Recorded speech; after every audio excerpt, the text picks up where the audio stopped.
এই মুহূর্তে সুকান্ত মজুমদার আমাদের সাথে লাইভে রয়েছেন। সুকান্ত মজুমদার রাস্তায় গাড়ি করে যাচ্ছেন, সেই অবস্থাতে সুকান্ত মজুমদার এই মুহূর্তে লাইভে রয়েছেন। সুকান্তদা, গোটা বাংলা এই মুহূর্তে রিপাবলিক বাংলাতে আপনাকে দেখছে। প্রথমত, এই অসভ্যতা কোনো নেতার সাথে হওয়া উচিত না, না ব্লক স্তরে না কেন্দ্রীয় মন্ত্রীর সাথে। এটা কি করে বন্ধ করা যাবে? এই বাংলায় কালচারটা বন্ধ করতে হবে সুকান্তদা। এখন বাংলার কালচার তৃণমূল সম্পূর্ণভাবে নষ্ট করে দিয়েছে।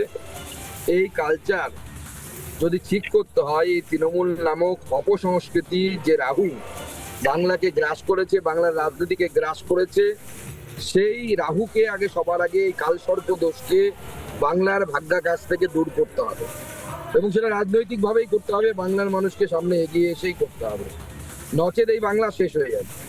এই বাংলা সব দিক থেকে পিছিয়ে পড়ছে, রাজনৈতিক শিষ্টাচার থেকে শুরু করে, ইনভেস্টমেন্ট থেকে শুরু করে, চাকরি নেই, যুবকরা প্রতারিত হচ্ছে, ঘুষ দিয়েও চাকরি। মমতা বন্দ্যোপাধ্যায়ের বাড়ির লোকের নাম চাকরি লিস্টে থাকছে, তৃণমূল নেতাদের লোকের নাম বাড়ির চাকরির লিস্টে নাম থাকছে। এই বাংলাকে যা যা যতটা রসাতলে নিয়ে যাওয়ার প্রয়োজন সম্ভব ততটা রসাতলে তৃণমূল কংগ্রেস নিয়ে গেছে, আর কিছু বাকি নেই। আমরা দেয়ালে পিঠ ঠেকে গেছে, এই দেয়ালে পিঠ ঠেকা অবস্থায় লড়াই শুরু করেছি আমরা। আগামী দিন মানুষও এই লড়াইয়ে সামিল হবে, এবং তৃণমূল কংগ্রেস নামক শক্তিকে 2,30,00,000 মতো মানুষ আমাদের সাথে আছেন। আমার বিশ্বাস যে আগামী দিনে আরো কিছু মানুষ তারা ভারতীয় জনতা পার্টির সাথে যুক্ত হবেন, এবং এই তৃণমূল কংগ্রেস নামক কাল সর্পদেশকে বাংলার ভাগ্যাকাশ থেকে তৈরি করবে। সুকান্তদা, আজকেই আমরা রাজারহাট নিউ টাউনে একেবারে ঠিক করছে বাংলাদেশি অনুপ্রবেশকারী, সেই লাইভ আমরা দেখিয়েছি লাগাতার ইনভেস্টিগেট করে। মমতা বন্দ্যোপাধ্যায় কি বুঝতে পারছেন যে 1.5 থেকে 2 কোটি অনুপ্রবেশকারী সত্যিই যদি পালিয়ে যায় বা ভোট না দেয় বা ভুয়ো ভোটারের তালিকা থেকে বেরিয়ে যায়, তাহলে ভয়ঙ্কর সর্বনাশ আসবে, এবং এ কারণেই সমস্ত রাগ ফ্রাস্ট্রেশন তৃণমূল কংগ্রেসের আপনাদের ওপর পড়ছে? দেখুন, অবশ্যই তার কারণে এরা যে মৌরুষি পাট্টা করে রেখেছে, যারা প্রত্যেকটি জায়গা থেকে টাকা তুলে বা জনতার রক্ত শোষণ করে যারা দিনের পর দিন বড়লোক হয়ে উঠছে তৃণমূল কংগ্রেসের নেতারা, যে ছেড়ে দেবে না। এবং আমি আপনাদেরকে প্র্যাকটিক্যালি বলি, যে কটা সিট বিজেপি জেতা দরকার সেই কটা সিটে আমাদের সাথে তৃণমূল কংগ্রেসের ভোটের পার্থক্য 10 থেকে 15 লক্ষের বেশি নয়। স্বাভাবিকভাবেই 10 থেকে 15 লক্ষ ভোট যদি কেটে তার থেকে তো বেশিই যাবে বলে মনে হচ্ছে এখনো পর্যন্ত, যা আমরা দেখতে পাচ্ছি, আমাদের আন্দাজ এটা। কিন্তু যে পরিমাণ ম্যাপিং হওয়ার পর দেখা যাচ্ছে বিপুল সংখ্যক মিল নেই, মৃত ভোটার আছে, শিফটেড ভোটার আছে।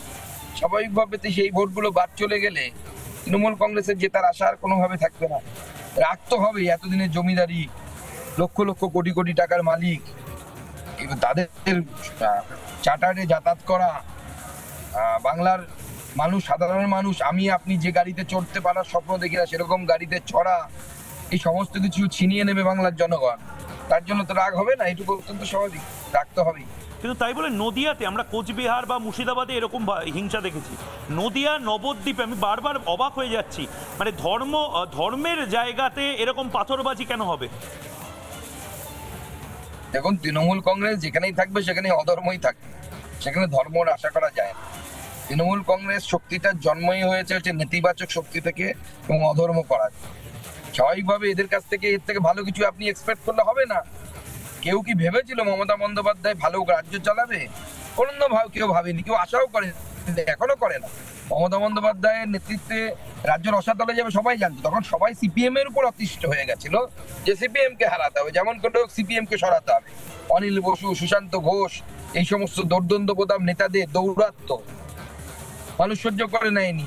সেই জন্য মমতা বন্দ্যোপাধ্যায় সরিয়ে মমতা বন্দ্যোপাধ্যায়কে এনেছিল। কিন্তু মমতা বন্দ্যোপাধ্যায়ের ট্যালেন্ট নিয়ে কারো মানে এই বিষয়ে কোনো চিন্তার বিষয় ছিল না বা বিশ্বাস ছিল না। সবার বিশ্বাস ছিল মমতা বন্দ্যোপাধ্যায়ের উপর, যে মমতা বন্দ্যোপাধ্যায় এইভাবেই শেষ পর্যন্ত রসাতলে পাঠাবে। সুকান্তদা, আমার শেষ প্রশ্ন আপনাকে। বহু বিজেপি সমর্থক কর্মী তারা দেখেছেন খগেন মুর্মু যেভাবে মার খেয়েছে, যেভাবে বিরোধী দলনেতা শুভেন্দু অধিকারীর গাড়ি ভাঙা হয়েছিল কোচবিহারে, এখন আপনার এভাবে আপনার কনভয়ে হামলা, মানে গোটা বাংলায় কি একটা নার্ভ ফেল করিয়ে দেওয়ার চেষ্টা হচ্ছে বিজেপির, যে দেখো নেতাদের এটা করেছি, তোমরা কিন্তু বাঁচবে না, বালুরঘাট থেকে বারুইপুর বিজেপি মার খাবে, এটা যেন একটা মাথার মধ্যে ঢুকিয়ে দেওয়ার চেষ্টা হচ্ছে? দেখুন, আমরা এইসব নিয়ে ভীত সন্ত্রস্ত হওয়ার জায়গায় নেই। আজকেও আমরা প্রতিরোধ করেছি এবং উপযুক্ত জবাব দিয়েছি, আগামী দিনেও দেব। যেখানে যেখানে প্রয়োজন হবে সেখানে যেখানে জবাব দেব। এবং সেদিন খগেন মুর্মুর কে যারা আক্রমণ করেছিল, পুলিশকে আমি যে টাইম দিয়েছিলাম তার মধ্যে পুলিশ বেশ কয়েকজনকে অ্যারেস্ট করেছে, এবং অ্যারেস্ট করলেও যেদিন বেরোবে তারা জেল থেকে সেদিন ব্যবস্থা হবে, সব কাউকে ছাড়া হবে না। বেশ, অনেক ধন্যবাদ সুকান্তবাবু। আপনি খুব সাবধানে বাড়ি ফিরুন, আপনি সুস্থ থাকুন এবং আন্দোলনে থাকুন। আমরা লাগাতার এই কভারেজের দিকে রয়েছি। সুকান্ত মজুমদার আমাদের সাথে ছিলেন লাইভে। Sukanta Majumdar, thank you. এভাবে একেবারে নিজের মোবাইল ফোন নিয়ে অনলাইনে তিনি বসেছিলেন। নানা ধরনের কন্টেন্ট দেখার জন্য লাইক করুন, শেয়ার করুন আমাদের ফেসবুক পেজ, সাবস্ক্রাইব করুন আমাদের ইউটিউব চ্যানেল। পাশাপাশি অন্যান্য ব্রেকিং নিউজের জন্য অবশ্যই চোখ রাখুন রিপাবলিক বাংলায়।